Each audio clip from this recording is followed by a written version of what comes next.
नमस्कार दोस्तों, आज मैं आपको सत्यनारायण भगवान की कथा सुनाने जा रही हूँ। एक समय की बात है, नैषण्य तिथि में शौनकादि 88,000 ऋषियों ने श्री सूत जी से पूछा, हे प्रभु, इस कलयुग में वेद विद्या रहित मनुष्य को प्रभु भक्ति किस प्रकार मिल सकती है तथा उनका उद्धार कैसे होगा। हे मुनि श्रेष्ठ, कोई ऐसा तप बताइए जिससे थोड़े समय में ही पुण्य मिले और मनवांछित फल भी मिल जाए। इस प्रकार की कथा सुनने की इच्छा हम रखते हैं। सर्वशास्त्रों के ज्ञाता सूत जी बोले, हे वैष्णवों, मैं पूज्य आप सभी ने प्राणियों के हित की बात पूछी है, इसलिए मैं आप एक ऐसे श्रेष्ठ व्रत को आप लोगों को बताऊंगा जिसे नारद जी ने लक्ष्मी नारायण जी से पूछा था और लक्ष्मीपति ने मुनि श्रेष्ठ नारद जी से कहा था। आप सब इसे ध्यान से सुनिए। सत्यनारायण भगवान की जय। एक समय की बात है, योगीराज नारद जी दूसरों के हित की इच्छा के लिए अनेकों लोकों में घूमते हुए मृत्यु लोक में आ पहुंचे। यहाँ उन्होंने अनेक योनियों में जन्मे प्राय सभी मनुष्य को अपने कर्मों द्वारा अनेक दुखों से पीड़ित देखा। उनको दुख देख नारद जी सोचने लगे कि कैसा यत्न किया जाए जिसके करने से निश्चित रूप से मानव के दुखों का अंत हो जाए। इसी विचार पर मनन करते हुए वह विष्णु लोक में गए। वहां वह देवों के ईश भगवान नारायण की स्तुति करने लगे, जिनके हाथों में शंख चक्र गदा और थे, गले में वरमाला पहने हुए थे। स्तुति करते हुए नारद जी बोले, हे भगवान, आप अत्यंत शक्ति से संपन्न हैं।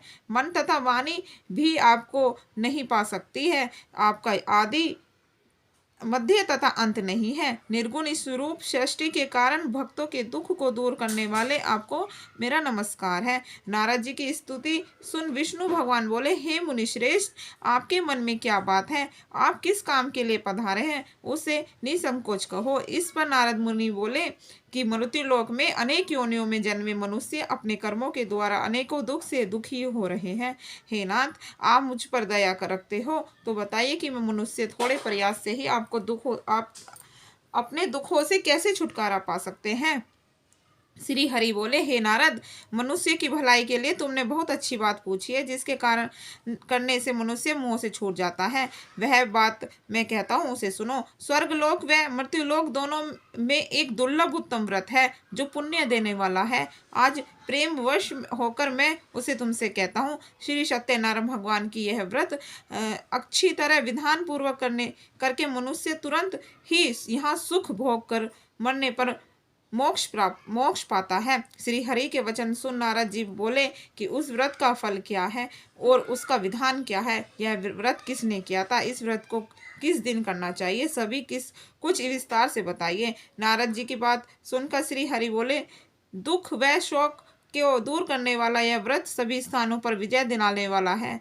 मनुष्य को भक्ति व श्रद्धा के साथ शाम को श्री सत्यनारायण की पूजा धर्म परायण होकर ब्राह्मणों व बंधुओं के साथ करनी चाहिए। भक्ति भाव से ही नैवेद्य केले का फल, घी, दूध और गेहूं का आटा सवाया ले।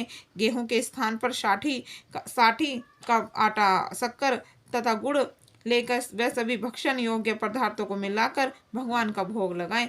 ब्राह्मणों सहित बंधु बांधवों को भी भोजन कराएं। उसके बाद स्वयं भोजन करें। भजन कीर्तन के साथ भगवान की भक्ति में लीन हो जाएं। इस तरह से सत्यनारायण भगवान की यह व्रत करने पर मनुष्य की सारी इच्छाएं निश्चित रूप से पूरी होती है।